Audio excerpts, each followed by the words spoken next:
নমস্কার বন্ধুরা, বন্ধুর একটা ভিডিওতে সবাইকে স্বাগত জানাই। তো এখন বাড়িতে সকালবেলা সবাই এখন খাওয়া দাওয়া করছে, সোমবার। তো টোটোয় করে আমি, ভাই, আমার শ্বশুরমশাই, শাশুমা, ননদ সবাই মিলে যাচ্ছি। কোথায় যাচ্ছি তো পুরো ভিডিওটা দেখতে থাকুন, অবশ্যই বুঝতে পারবেন আমরা কোথায় যাচ্ছি। তো টোটোয় করে চলে এসেছি আমরা চণ্ডীপুর উত্তরসূরিপুর বাজার এখানে। তো ইনি হচ্ছে আমাদের গুরুদেব, শ্রী মদন মোহন দাস অধিকারী। ইনি আমার দীক্ষা গুরু। যখন আমি ক্লাস 5-6-এ পড়ি তখন ইনি আমাকে দীক্ষা দিয়েছেন। তো আজ প্রায় 15 বছর পর গুরুদেবের বাড়িতে গেলাম। তো গুরুদেবের বাড়ি বৃন্দাবন। বছরে একবার যেমন তীর্থস্থানে যাওয়া উচিত, তেমন গুরুদেবের বাড়িতেও যাওয়া উচিত। কিন্তু যাওয়া হয়ে ওঠেনি আমার পড়াশুনো, কাজ, এই সমস্ত কিছুর চাপে। তবে ইচ্ছে ছিল গুরুদেবের বাড়ি অবশ্যই যাব। তো এই জন্য অবশেষে সেই দিন সার্থক হয়েছে আমার স্বপ্ন। তো গুরুদেবের বাড়িতে আমি আসতে পেরেছি। ওনার গৃহের মন্দিরে রাধা কৃষ্ণ গৌরাঙ্গ রয়েছে। তো এখানে এসে প্রণাম করলাম। তো আজকে পুজো দেওয়া হবে, তো এর জন্য আমরা সমস্ত কিছু আয়োজন করছি। এইখানে হচ্ছে ঠাকুর বাড়ি, আর এনাদের বাড়িতেই এখন সমস্ত কিছু আয়োজন চলছে। আমি এখন পুজোর জন্য ফল আঙিনা করছি। তো পুরোটা দেখতে থাকুন, সঙ্গে থাকুন, অবশ্যই ভালো লাগবে।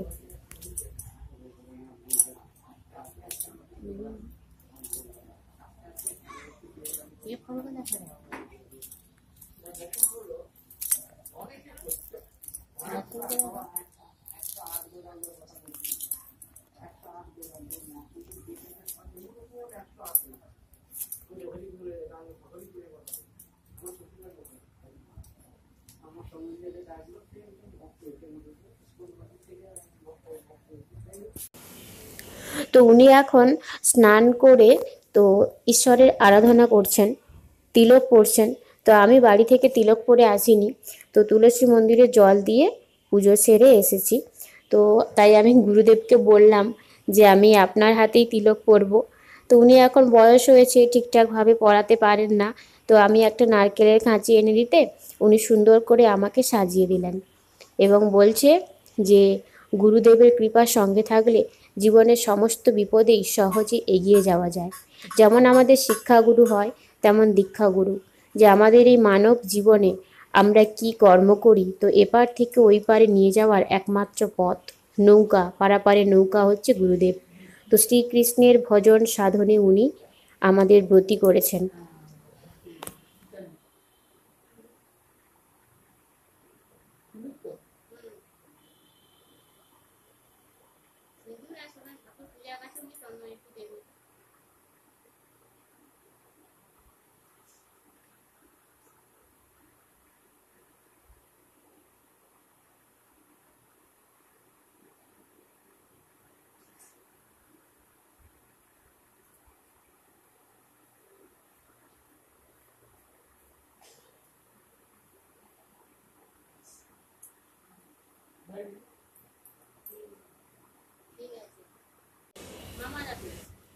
তো তারপরে উনি সর্ব অঙ্গে রাধা কৃষ্ণ নাম লিখে দিচ্ছিলেন।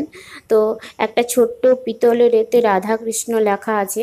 তো উনি করেছেন সর্ব অঙ্গে, আমি বললাম আমারও করে দাও। তো উনি করে দিলেন। তো মূলত পঞ্চম স্থানে তিলক নেওয়ার কথা। তো সেই মতো আমি হাতে, কণ্ঠে, কোমরে, তো যত জায়গায় নেওয়া হয় তো সমস্ত জায়গাগুলোতেই তিলক উনি এঁকে দিচ্ছিলেন এবং কিছু জায়গাতে আমি নিজেও তিলকটা নিয়ে নিই। তো ভগবানের কাছে এটাই প্রার্থনা, আমাদেরকে শক্তি দাও যাতে আমরা কৃষ্ণ নাম করতে পারি সারা জীবন।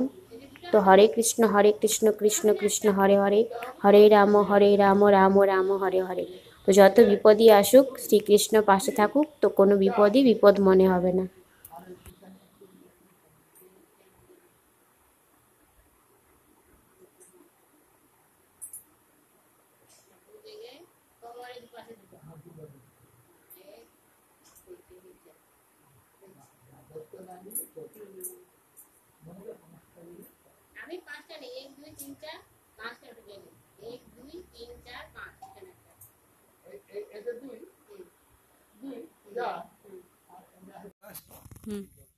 বর্তমান হচ্ছে সেখানে প্রতিষ্ঠা করে আসা তোমার দাদু আমাকে তো উনি স্নান সেরে গীতা সেবা করে তুলসী পত্র নিজে খেলেন এবং আমাকেও দিয়েছেন, ভাইকেও দিচ্ছে। তো সবাই মিলে এখন গুরুদেবের নানা কথা শুনছি, কি করা উচিত কি করা উচিত নয়, তো বিভিন্ন আদেশাবলী। তো এখানে সবাই মিলে শ্বশুরমশাই, শাশুড়ি মা, খোকাবাবু, তারপরে দুপুরবেলা এসেছে 1টা 2টার সময় খোকাবাবু এসছে। উনিও প্রসাদ গ্রহণ করেই আমরা সবাই বাড়ি ফিরে যাব। তো এইখানে দেখো কতগুলো সাদা পায়রা, পায়রা হচ্ছে শান্তির প্রতীক। এনাদের বাড়িতে অনেকগুলো সাদা পায়রা আছে, সবাই এসেছে একসঙ্গে, পায়রাগুলো উড়ে বেড়ায় আর এর ঘরেই থাকে। তো মন্দিরে প্রথমে ঠাকুরকে ভোগ দর্শন করা হয়, তারপরে গুরুদেব এখানে প্রসাদ খাবেন। তো আমরা সবাই গুরুদেবের প্রসাদ নিয়েই তারপরে ভোজন শুরু করা হবে। তো কলা পাতায় করে দেয়া হয়েছে ঠাকুরের প্রসাদে। আজ রয়েছে ভাত, ডাল, শুক্তো, আলু ভাজা, কাঁচকলা ভাজা, তারপর চাটনি, পাঁপড়, দই, মিষ্টি, তো অনেক কিছু ব্যবস্থা। এখন আমাদের বাড়ি ফিরে যাওয়ার পালা। এখন সবাই বাড়ি চলে যাচ্ছি। তো গুরুদেবের বাড়ি বৃন্দাবন, তো বৃন্দাবন ঘোরা হয়ে গেল।